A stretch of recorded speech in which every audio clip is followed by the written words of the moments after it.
what, Rad? It's been such a big year so far, I think we've earned ourselves a little break. How about we go vacation? That is a great idea, Goosey. I'll start packing. You know, we'll need sunscreen and a jacket. Oh, maybe both. No, it's a Switch game. Where's my passport? Thought we could review it.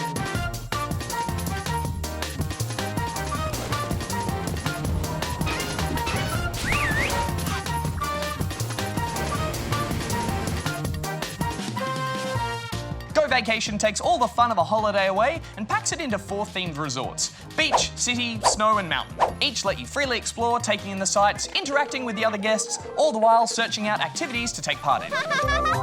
Essentially, this is a bunch of mini-games dressed up with some light role-playing elements to make the whole thing feel like a singular experience. It's a promising concept, and I do have to say, after watching that intro trailer, I was buzzing to jump into the activities.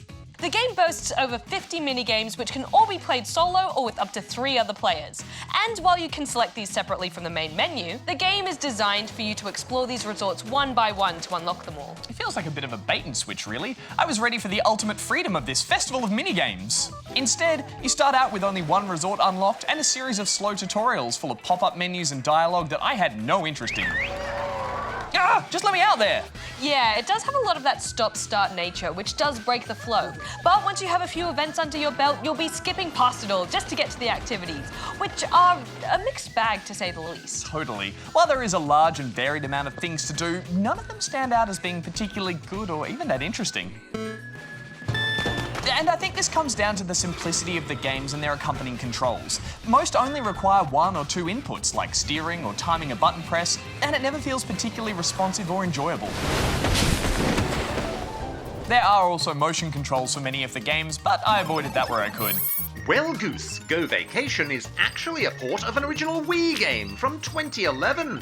Back then, the novelty of motion controls was enough to sell any game, and this title took full advantage of that. It seems, however, that translating these controls to the Switch has only served to highlight how far we've come since the days of Waggle-Fest minigame collections. They were simpler times. Speaking of which, the difficulty here is far too forgiving.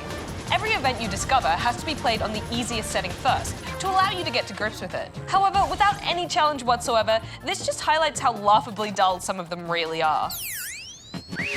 You can, of course, return to each event and change up the difficulty, but it was rare that I really found any events that were fun enough to bother returning to.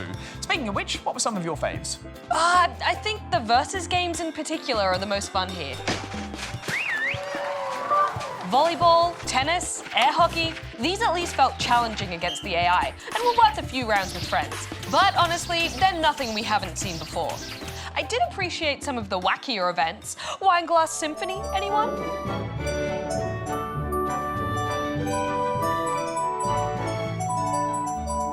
Yeah, I might pass. I have to say the one saving grace for Go Vacation is probably the snow resort. All the events here take advantage of being on a mountainside with multiple runs and interesting controls and physics. Compared to the blandness of the other resorts, this is where I spent most of my time, just cruising the slopes.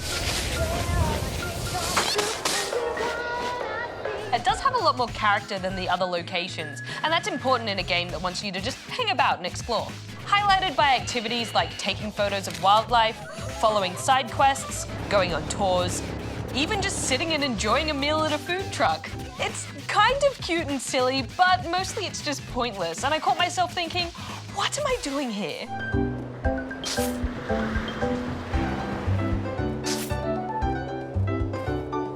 Yeah, I did catch myself smiling at some of the little moments, like riding a chairlift or paddling out to catch a wave, and I enjoyed taking things at my own pace.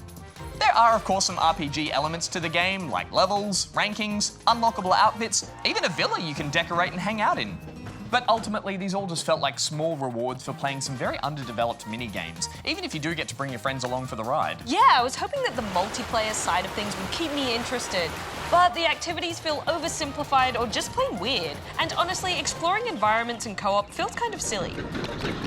If you ask me, this game really could have benefited from some online multiplayer, bringing the place to life, populating resorts with real-life players all competing to top the scoreboard. But instead, it just feels kind of fake. But overall, Goose, did Go Vacation put you in the holiday spirit, or are you ready to come home? Rad, I had high hopes for this game. As silly as they sometimes are, minigame compilations can be a lot of fun, and setting them all within fully explorable holiday resorts is a novel idea. But there's no denying the outdated look and feel of this game. I'm packing my bags and heading home. It gets 1.5 out of 5 rubber chickens from me. It's unfortunate that this isn't a complete overhaul, or better yet, a proper sequel. Though I guess if you do have a hankering for some minigame shenanigans, then there is some holiday fun to be had here. Just don't expect the trip of a lifetime. I'm giving Go Vacation 2 out of 5 rubber chickens.